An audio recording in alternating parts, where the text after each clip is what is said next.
Adama Bictogo, bonjour. Bonjour. Le RHDP à la recherche d'un nouveau candidat. L'équation n'est pas facile à résoudre. L'équation, pour nous, à la vérité, pas qu'elle soit difficile à résoudre, d'autant plus que dans l'esprit de nos militants, dès que le drame est arrivé, tout de suite, la majorité des militants s'est retournée vers le président Alassane Ouattara. Il est la solution aujourd'hui. Il est notre solution. Et je le lui ai exprimé. Je l'ai exprimé au président. Et qu'a-t-il répondu? Si je vous donne sa réponse, madame, j'aurais donc, je lui aurais enlevé les prérogatives de l'annonce. Permettez que ce soit le président Alassane lui-même, Ouattara, qui fasse son annonce, d'autant plus que la décision lui revient. Vous n'avez en tout cas pas de doute. Je voudrais ne pas avoir de doute, mais il a le dernier mot.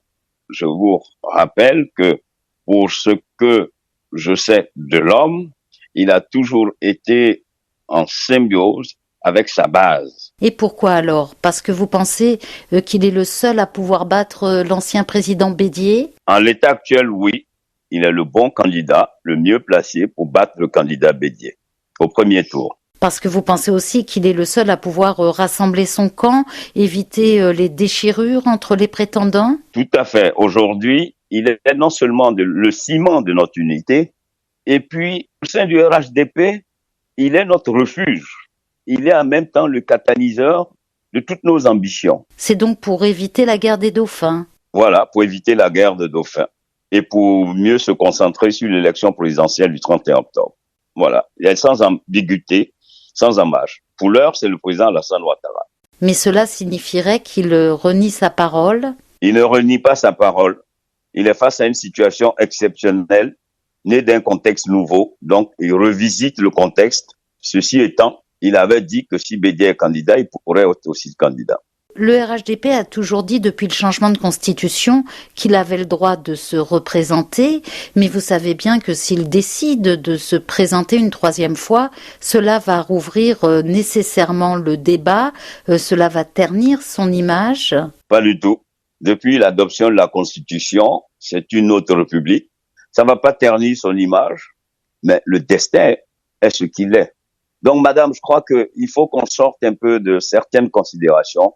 Et pour nous, sa candidature, qui est une candidature qui obéit à un principe de devoir, ne remet pas en cause son honneur et la parole qu'il avait engagée le 5 mars. Et s'il refuse d'y aller, quels seraient les autres candidats potentiels? Écoutez, s'il refuse d'y aller, on avisera. Mais pour l'heure, je n'ai aucun candidat à l'esprit. Et je ne voudrais pas trahir la détermination de la base et des cadres du parti. On parle d'Ahmed Bakayoko, de Patrick Hachi. J'ai du respect pour eux, mais pour l'heure, ils n'apparaissent pas pour cet enjeu du 31 octobre 2020 comme étant le choix de la majorité de la base militante RHDP. Cela en dit long sur les problèmes de leadership au sein du RHDP. Mais il n'y en a pas. Quels sont les problèmes au RHDP? Nous n'allons pas nous faire harakiri. Nous sommes dans une situation exceptionnelle. Personne n'aurait prévu ce que nous vivons. Pourquoi voulez-vous qu'à 3 mois des élections, nous prenions un risque alors que nous avons une certitude qui est tout établie du fait de ce que représente Alassane Ouattara? Donc, je suis pas en train de dire qu'il n'y a pas de leadership. Nous sommes plusieurs cadres dans ce parti, de compétences diverses, mais de grandes compétences, capables de diriger. Mais je dis, une présidentielle se prépare. Il nous est difficile aujourd'hui de sortir du chapeau tout de suite un leader. Et le président Alassane Ouattara reste le grand rassembleur. Ça, c'est une réalité. Et l'annonce officielle, sait-on quand elle interviendra? Le parrainage doit intégrer le nom du candidat. Donc, je pense que les jours qui viennent, vous aurez le nom du candidat. Le président Macron avait salué la décision historique d'Alassane Ouattara de ne pas se présenter pour un troisième mandat.